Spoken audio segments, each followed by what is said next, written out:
I said, with my jaws softly set and my fists softly clenched to hide my tension. I would like to go away for the weekend with my friends to a beach resort. I added quickly, while my insides quivered with a mixture of tension and excitement. Fellow Toastmasters, the contest chair, distinguished guests. You see, in all my 27 years on earth, this was the first time I was making such a request. I'd been to primary, secondary, tertiary institutions and levels of education, even outside my state of residence, but I had never asked for a time off, and to go and have fun, for that matter. My dad stared into the space as though he didn't hear me. He was quietly observing what was going on. He's not a man to speak quickly.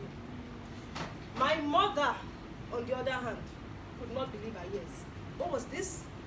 A baby girl, who, by the way, is old enough to get married, is taking time off, admission to be wayward for an entire weekend.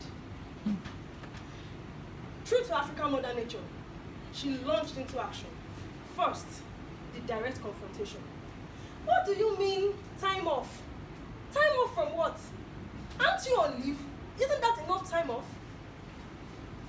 Mommy, I understand.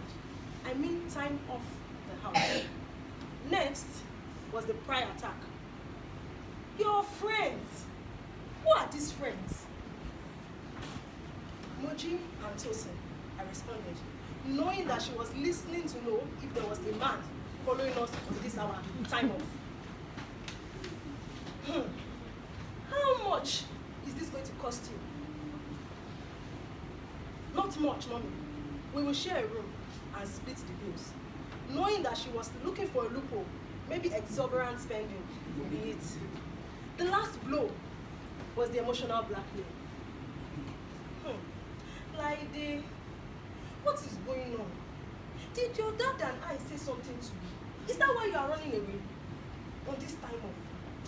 Jeez! You will think I was eloping to Las Vegas with my boyfriend, never to return. Meanwhile, I was only going away in the same city, just some miles away from home. Mommy, Daddy, I said, trying so hard not to scream at them. I need time off the house to go somewhere quiet, to pray, relax, and gain a new perspective. I am overwhelmed. Then, you don't need to go to the beach. My dad spoke for the first time. What you and your friends need is to go to the prayer mountain and pray fervently with fasting. All your problems will be solved. At this point, I was moved to tears. Please, let me go. You won't understand. I need this. I was right. They would not understand that even though I was in my late 20s, I felt like a complete failure.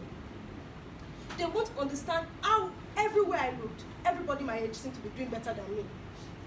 They could not understand the pressure that comes with the comments. So when are we coming to eat wedding rice? Asked by the nosy aunts and my annoying church members. I couldn't make them see how crippling the financial obligation placed on me as the first child was affecting me and making me lose confidence among my peers who could spend their money anyhow they liked. I needed air, I was choking. And that beach had abundance of air. So there I stood, away from my parents, away from my friends who, though they went with me, they were sleeping in the hotel room. Away from all the bills I had returned to paying.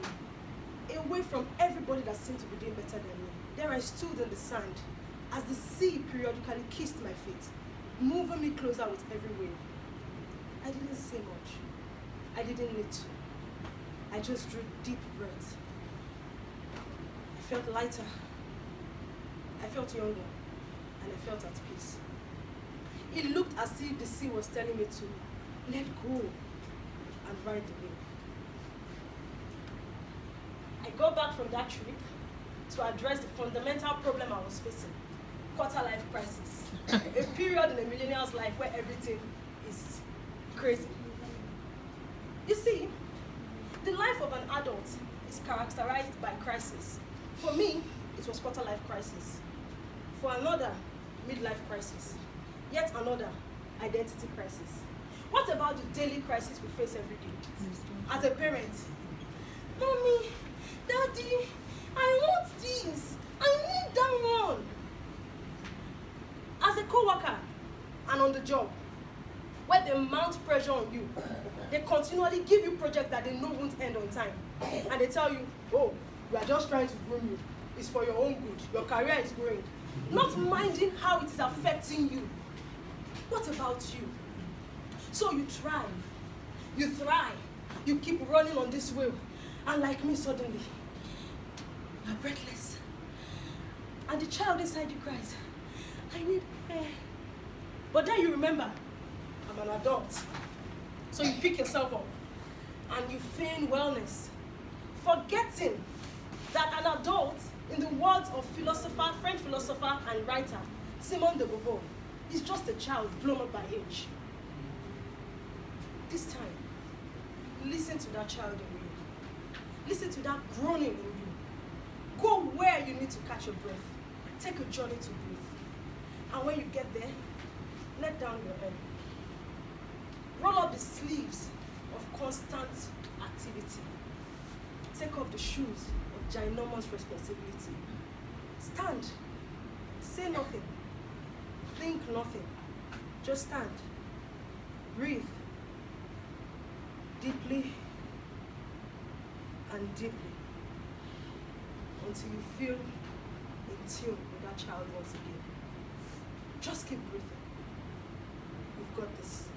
The contest check.